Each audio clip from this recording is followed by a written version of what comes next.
we can all agree that 2020 has been a bit of a shambles.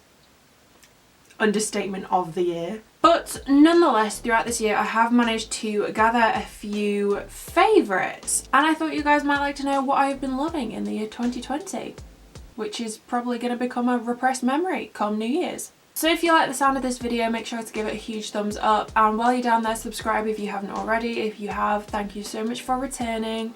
And without further ado, let's get on to the video.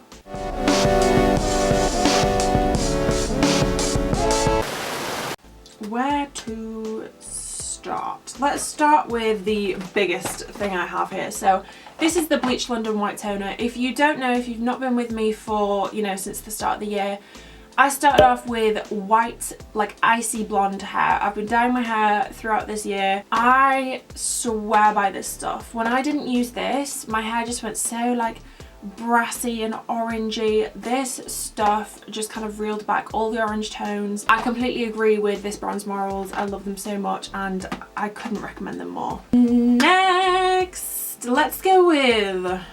This is literally, I have no order to this video whatsoever. Let's go with the Ordinary foundations. So this here is the Ordinary High Coverage Foundation and this is the Serum Foundation. I've been using this non-stop. It has been the one that I reach to over all the high-end foundations. This is £5, guys. I think it's $5.99. So I mixed them together. So I've got a bit of high coverage, a bit of serum.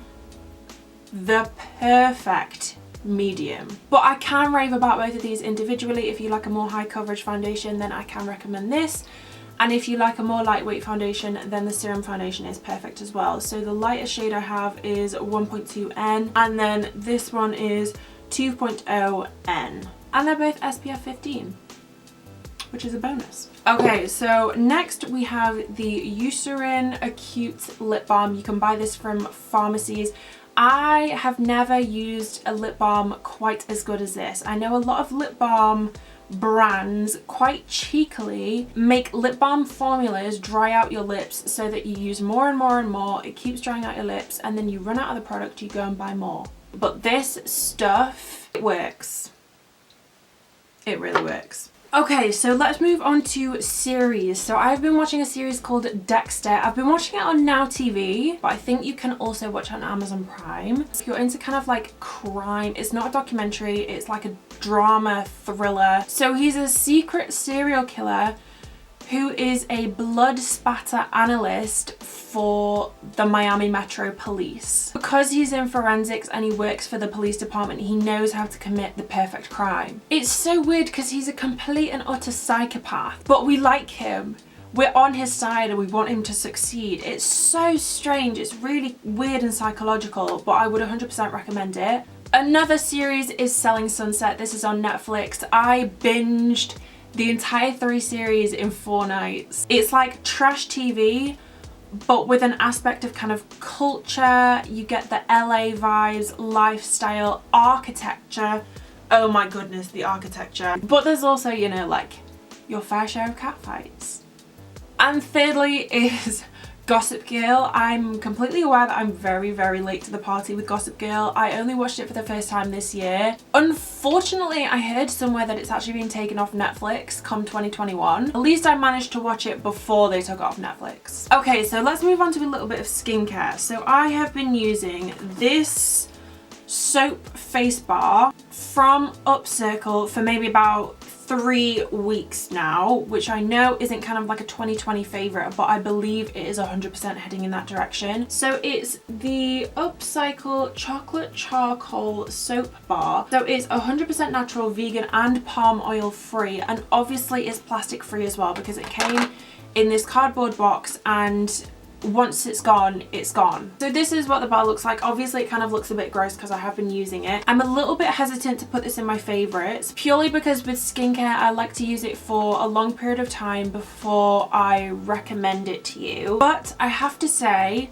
since I've been using this, my skin has cleared completely and I have not had a single breakout, which is a miracle for me. I will keep you up to date because like I said, I've not been using it that long, but so far so good. So the next thing unfortunately is not plastic free, but nonetheless I have been loving this throughout 2020. These are the ZO Skin Health Oil Control Pads. So if you have oily skin like me, these work a treat. So you can only get these from like skin clinics across the UK. You have to have an appointment before you can get them because they are quite an intensive product. These really have kind of helped keep the oils on my skin at bay, so I would definitely recommend these. Lastly, in kind of like the skin bracket, we have the Kitsch, I think it's pronounced Kitsch Pro Dermaplaners. So this is like a little razor here, and you just kind of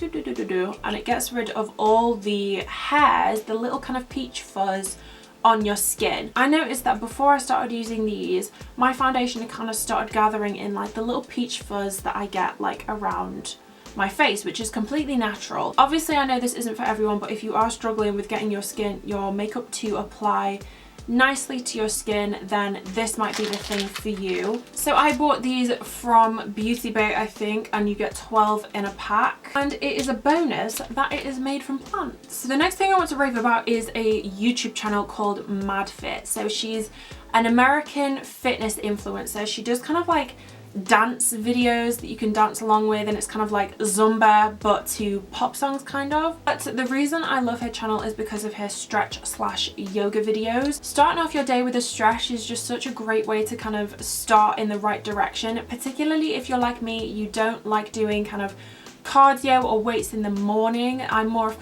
kind of a nighttime exerciser, but this is just a nice way to kind of bring my body to life in the morning, I guess. Plus, if you're aiming on increasing flexibility, she has some great videos on that as well.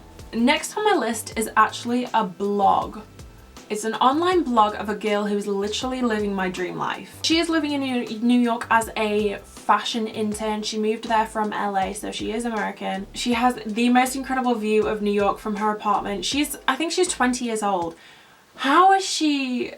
Oh my goodness. So it's called Life of RGR. I will pop her Instagram somewhere on the screen and I will link her blog down below, but her blog is all about kind of like her love life, dating life, you know, her work life, positivity. It's just kind of an all-round lifestyle blog about her life. It's just a fun little read. So I have 3 books to show you, all of which are quite popular, so you've probably heard of them before, you might have even read them, but nonetheless I read them this year and I do really like them. So the first is Good Vibes, Good Life, which I feel like everyone has read this year. 2020 has kind of been a year of reflection, a year of self-improvement. Obviously we've not been able to go out and do things, so we've kind of been doing things for ourselves, I suppose. This book is just a really great insight into how you can be the best version that you can be, is exactly what it says on the back. So next we have a couple of fictional books. Actually, this isn't fictional, this is an autobiography. So this is Everything I Know About Love by Dolly Alderton. I've actually asked for her second book for Christmas, which is called Ghosts, which I'm really excited to read.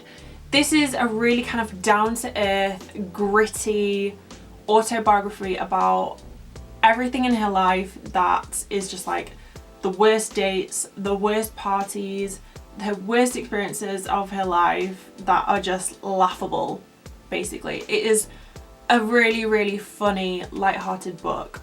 And secondly, we have Conversations with Friends. So you might have heard of Normal People. I think the BBC, was it the BBC? The BBC made a series on Sally Rooney's other book, Normal People. It is not very PG, I will tell you that much. This does have a few saucy scenes in it, but it is a lot less focused. It's basically about a young girl at university who kind of becomes the other woman, but the married couple that she's kind of become involved with the husband with is they're kind of rich and famous. They have fancy holidays and fancy cars. So it's all about kind of her introduction into that world. So again, very good read. And the last thing I have to rave about is the girls' bathroom. So if you are on YouTube quite often, you have probably come across Sophia and Cinzia's channel. I honestly love their YouTube channel so much. It is so entertaining, but what you may not know is they also have a podcast on Spotify called The Girls Bathroom, and they tackle boy problems, girl problems, and then they have another segment called The Single Files, which is just about being single essentially. So they kind of take on the roles of agony aunts, so it's kind of like an agony aunt podcast. It is just so much fun to listen to. It is like the highlight of my week. Every single Wednesday I look forward to listening to the Girls Bathroom podcast. And that is everything I have to share with you guys. I really hope you guys enjoyed this video. Crazy how 2021 is literally in a couple of days. That's quite scary, to be honest, but I have a good feeling about this new year. I mean anything's gonna be better than 2020. So I hope you guys have an absolutely wonderful New Year's Eve if you're doing anything at all. I think it's just going to be a quiet one for the majority of us, but you know, grab a glass of wine, do your makeup, have a boogie by yourself, and I hope you have a happy new year.